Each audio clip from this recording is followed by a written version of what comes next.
You're telling me how to live my life the way that you want me to. You back me into a corner and force me to push through. It's plain to see this isn't the life for me. We must find the truth and dig through all of this nonsense. Break the method of this madness and get back to reality. Revolution, you're tempting me. We need a revolution.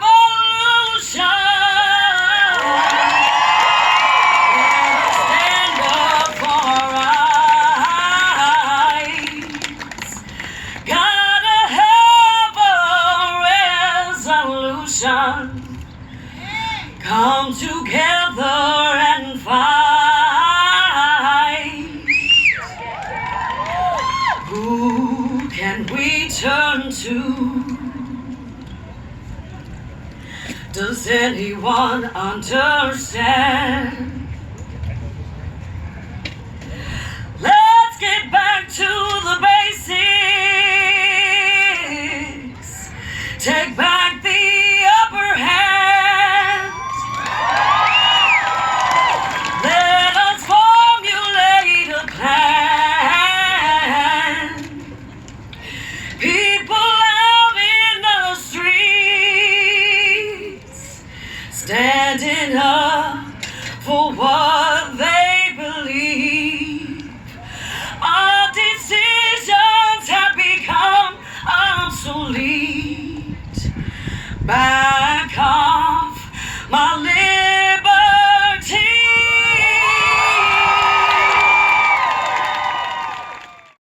To quote Fannie Lou Hamer, I am sick and tired of being sick and tired. Miss Fannie Lou Hamer, a sharecropper and an amazing activist out of Mississippi, fought for black people to be able to vote. Rarely do we hear the story of how she and many other black women sharecroppers were sterilized without consent. In 2006, a black woman activist by the name of Tarana Burke started the hashtag #MeToo movement to raise awareness of sexual abuse and assault. I didn't know this until the Me Too movement resurfaced in 2017. Time magazine recognized her and several others as the Time Person of 2017. She wasn't on the cover, just her hashtag. Mary Hooks, co-director of Southerners on New Ground, a regional queer organization, stood at an anti-bullying rally right here in Huntsville, Alabama in 2011, looked out at a mostly white audience and said she couldn't choose to wake up one day black, another day a woman, the next day poor, and another day as a lesbian. Every day she wakes up as her whole self. In 2011, Kai Peterson, a black trans man from Georgia, was walking home from a convenience store. A man hit him over the head and knocked him out. When he woke up, he was being raped. In the midst of his struggle, his attacker, he shot and killed his attacker. He is currently serving time for protecting himself. What if he didn't have rights to an abortion? In 2019, standing here, I bring these people and people like them into this space. I bring trans folks, non-binary folks, gender non-conforming folks, black, brown, indigenous folks, and many of us who haven't been invited to the table to eat or speak. Every day we wake up with our whole selves. Countless times our bodies have been used as grounds to fight battles, but then we are erased from the conversation. This is a war you cannot win without us. People who know firsthand how those in power can come and steal power, how they come to take our rights and how they will try to take our voices, but not today. I am here as a voice. I am here as someone who hopes that people won't forget to fight for people like me. I'm here as someone who hopes that people won't forget to add people like me to the fight, because we are beyond conversations.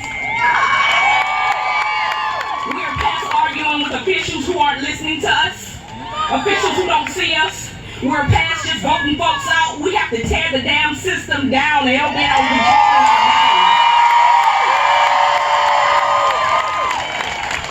controlling our bodies and communities. When I look at how white men voted to ban abortion in the state of Alabama, I think about the women who voted for them.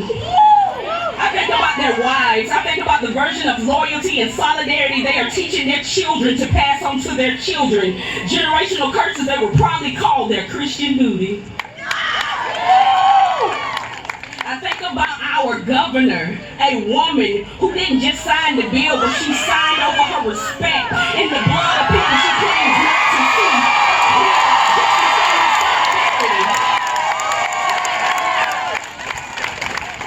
She signed over her respect in the blood of the people she claims to not see or hear, just to stand in solidarity with men who didn't even want her to lead our state. If you are waiting on a sign to stand up, to show up, speak up, act out, the time is now. If you don't move now, if you remain silent, if you don't fight back now with all of us, you will carry the burden and weight of your own complacency, but I can assure you that the rest of us, the tired folk, we won't. We are coming for everything the enemy has stolen from us. Say it with me, our bodies. Our choice. Our bodies. Our choice. Our bodies. Our choice. Thank you. Good evening. I'm State Representative Anthony Daniels. It is certainly, thank you. Thank you. Thank you for the opportunity to join you today. I wish we were here under better circumstances. But as I talk to my colleagues in the Alabama legislature, I continue to tell them that a man has no place telling a woman what to do with her body.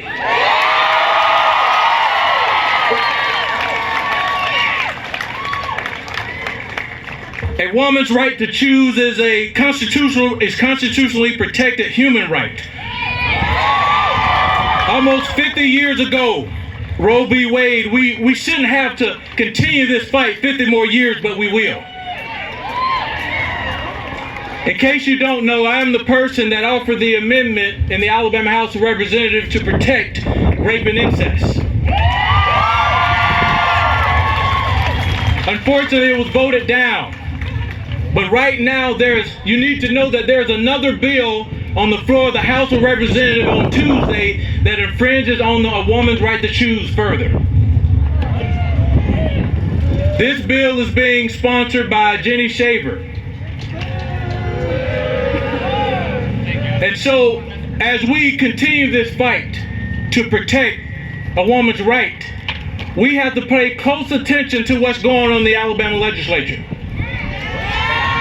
Because while we're out here activating for this particular issue, that the bill that passed, they're pushing more bills to undermine you further. And so you have to stay engaged. We can't let this be the end. Are you going to be engaged? A state where we're 46 in healthcare. A state that decided to turn down 300,000, extending access to health care to some 300,000 Alabamians. With 13 rural hospitals closing and 8 more on the verge of closing. A state where only 32% of the children in the 4-year-olds in Alabama have access to pre-K. A state where we turn our back on our elderly and the poor.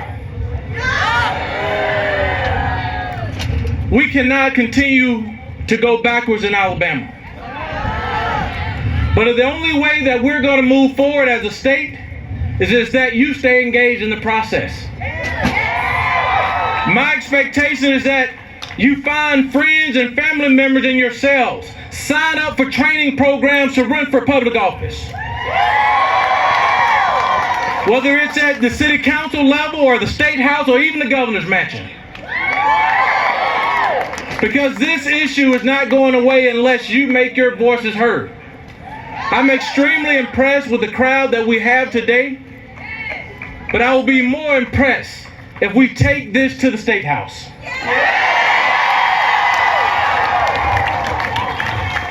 Because a man has no right telling a woman what to do with her body. But I'll have you know that the authors of all of these pieces of legislation are women. But there are men behind it. It's unfortunate. And so they have to continue to hear from you. I have a friend who is a Republican legislator in another state that shared her personal story with me 2 months ago. She said that she was pro-life before going to the doctor, and the doctor told her and her husband that your baby won't live 6 months. And the pregnancy is could take your life as well.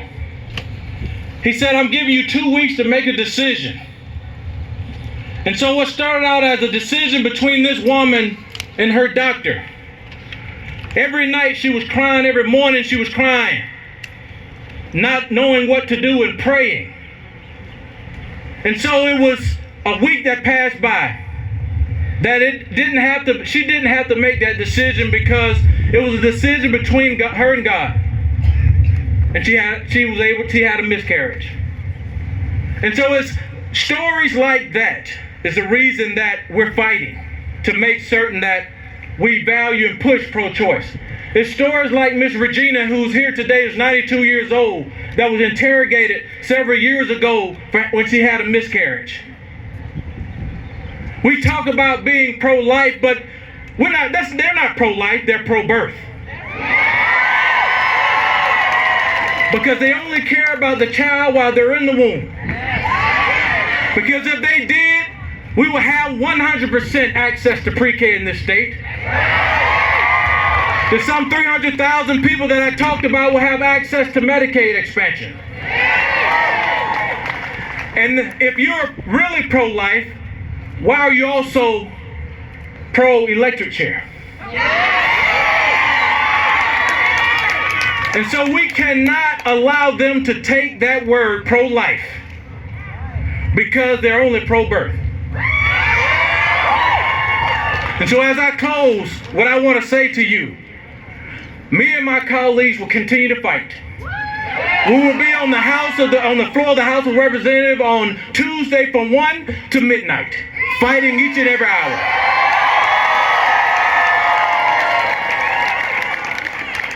But we need your help. You have to call your representatives and senators and let them know you will not take it laying down. Yes. You will no longer allow them to run over you and roll over you without your consent. And I know that sometimes it's tough and you feel like giving up because you think you're just in a state that really don't understand the common person. And think about what Fannie Lou Hamer said when she said that the things that I'm saying may have no impact on you, but I'm going to keep saying and saying until it drives you crazy too. Yeah! And you're down and you feel like you can't go anymore. Remember these words in closing. When things go wrong, and they sometimes will, when the road you're trudging seems all uphill, when the debts are high, and the funds are low and the debts are high, you want to smile but you have to sigh. Rest if you must, but doggone it, don't you quit. Thank you and God bless you.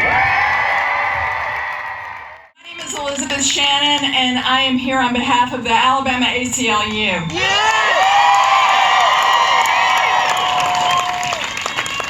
So I was down in Montgomery, and I was watching up in the gallery when these senators voted and spoke on behalf of this horrible bill. And I listened to Senator Chambliss talk about how it was perfectly fine for a woman to have an abortion up until the time she knows she's pregnant. Yeah, that got a laugh in the gallery too. But I am here to tell you that this bill is unconstitutional. It is not going to pass. It is not going to make it to the Supreme Court. The only reason our senators are doing this is because it's a political game. They want to be the ones. They want to be the ones to get their bill up to the Supreme Court. But it's not going to go. There are 14 other bills, and one of them could get through. So that's why I'm asking you today to support the ACLU, because we have been here defending your constitutional rights. We won this battle a couple of years ago to the tune of $1.7 million by the state of Alabama to the ACLU and Planned Parenthood. So I want to ask you something. When these senators say that they can't afford to expand Medicaid, and they can't afford to help all of the disenfranchised and reform our prisons and do all of the work that they need to do. You know, we have the highest infant mortality rate in the nation. We have the highest incident of cervical cancer in the nation. But we have legislators who think it's more important to put up a bill that will never go anywhere and spend $1.7 million frivolously. So we will be opposing this. We will be filing suit before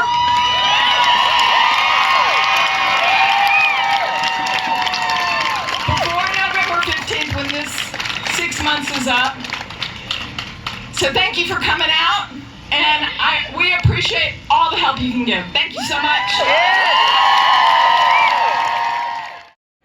Yeah, I'm small.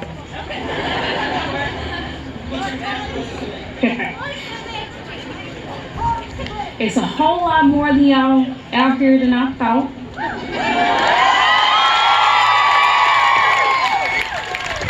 But one thing I will say is I woke up yesterday realizing that I was not alone and I was not in this by myself.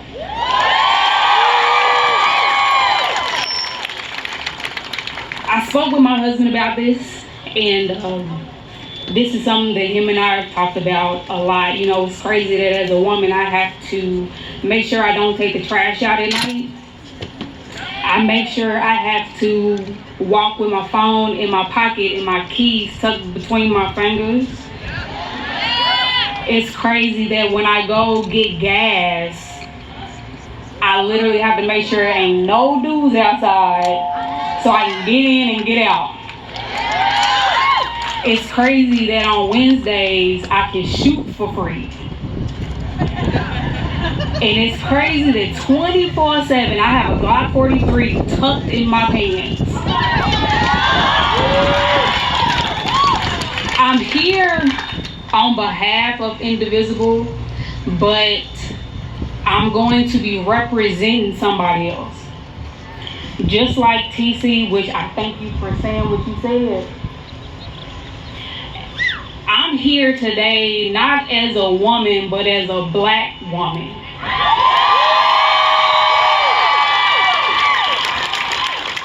Y'all woke up when all that stuff was going on. You was helpless.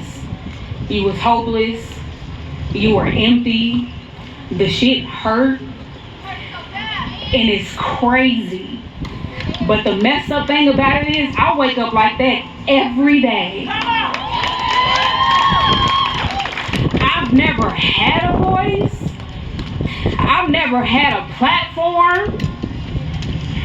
And when I tell you that as a black woman and I stand up here and I look in the crowd of all of these people, I can count on one hand how many out there look like me.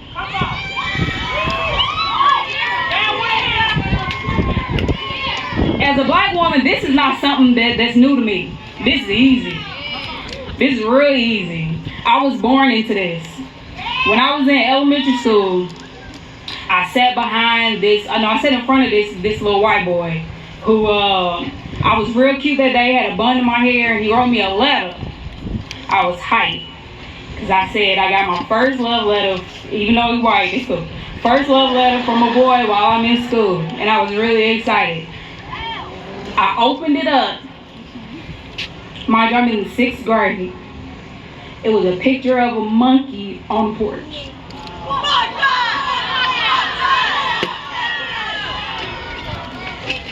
And I know that y'all are angry, but my mama always told me, baby, you always gotta keep it cute. I'm not sure if I'm not calling her, I'm gonna call her by first name. I don't know if Kay gonna hear this. But one thing I will say is never smart to bet against your own team.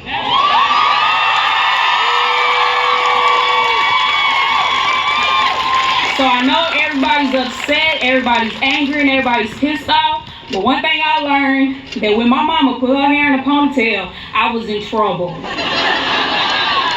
So right now, wipe your face. Get up, put your lipstick on, and a glass of wine, because it's time to go to war.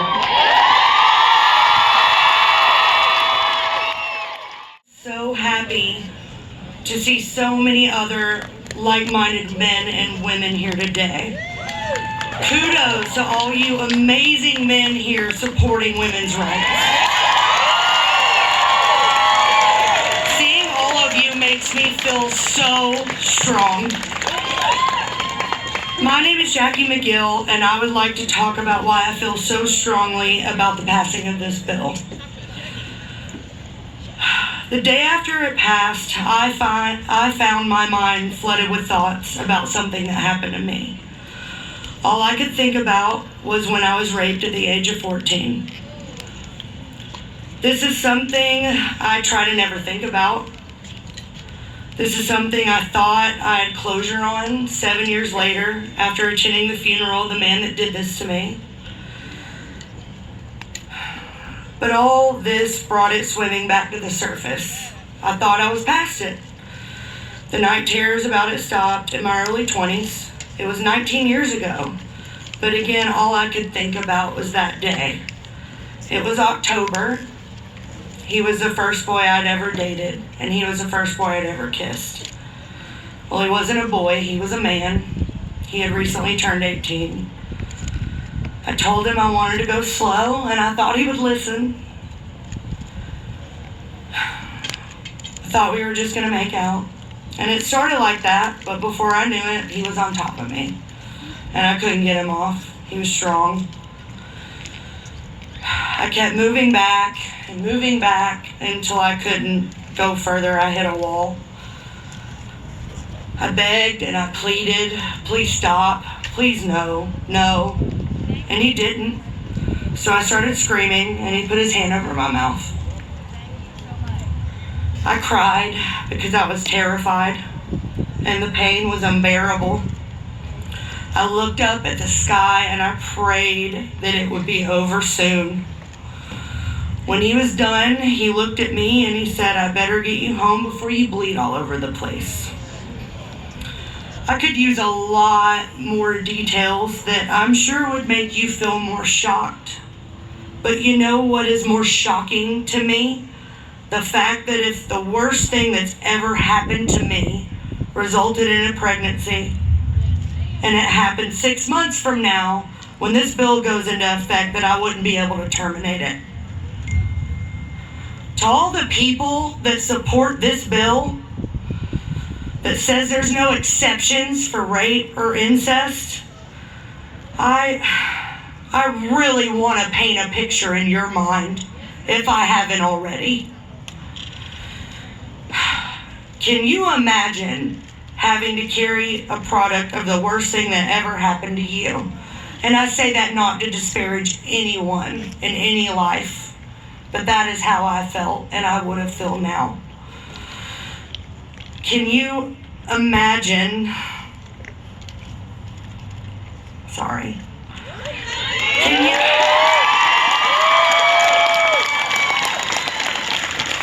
Can you imagine the thing that took your innocence, pretty much any and all trust you have, that made you scared to ever be alone again with a man?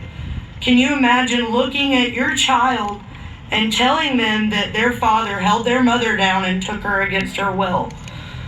Can you imagine looking into the eyes of your child and looking into the eyes of your rapist?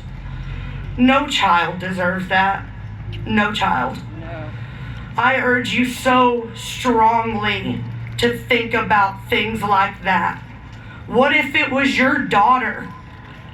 Would you make her have a child she didn't want? She didn't ask for, from sex she didn't want and she didn't ask for, that was forced upon her. Creating a life with a monster was something I never would have been able to do, and it's something that no woman should ever have to do.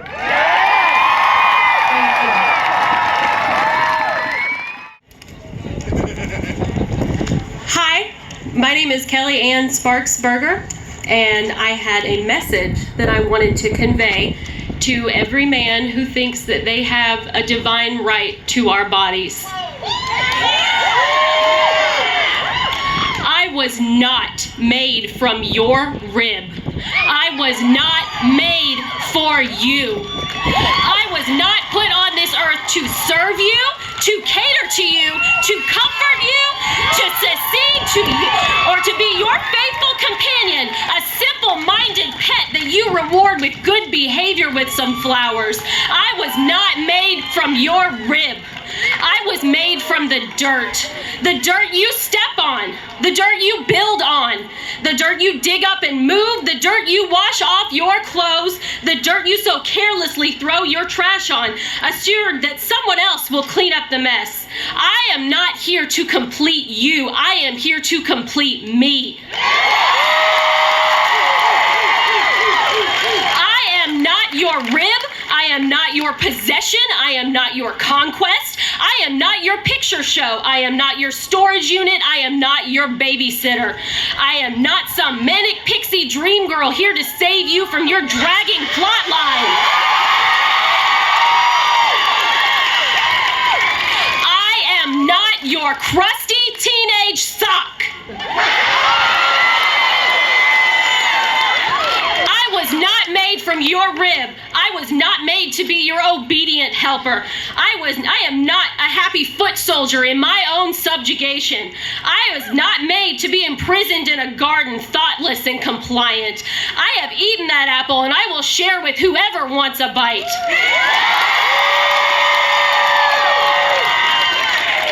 You can call me whatever you like, a harlot, a heretic, a serpent, a witch, but I know what I am. I am powerful.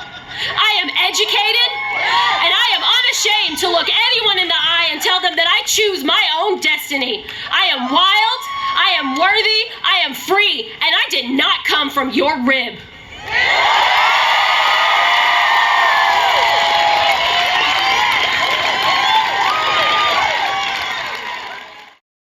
Thank you so much for being here. Please put your signs in the air and your fists. Said you're gonna shoot down, put my body in the river. Shoot down, put my body in the river, while the whole world sings. Sing it like a song. The whole world sings like there's nothing going wrong. He shot down, put her body in the river. He covered her up. I went to get her and I said, my girl, what happened to you now? I said, my girl, we're gonna stop them somehow.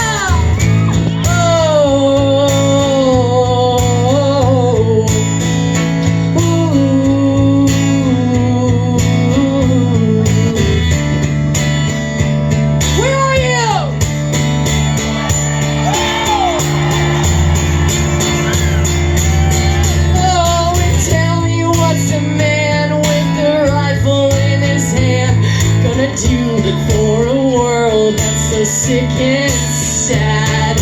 Tell me what's a man with a rifle in his hand gonna do for a world that's just dying slow? He's gonna shoot down, put my body in the river, cover me up with the leaves in November like a whole sad song.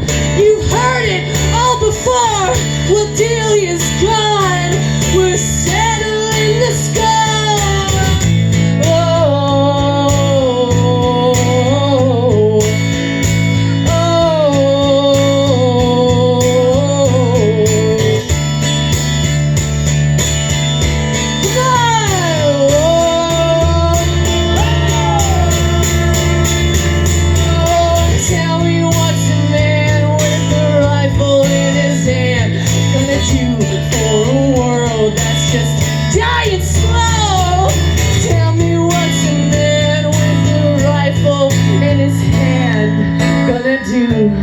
For his daughter when it's her turn to go.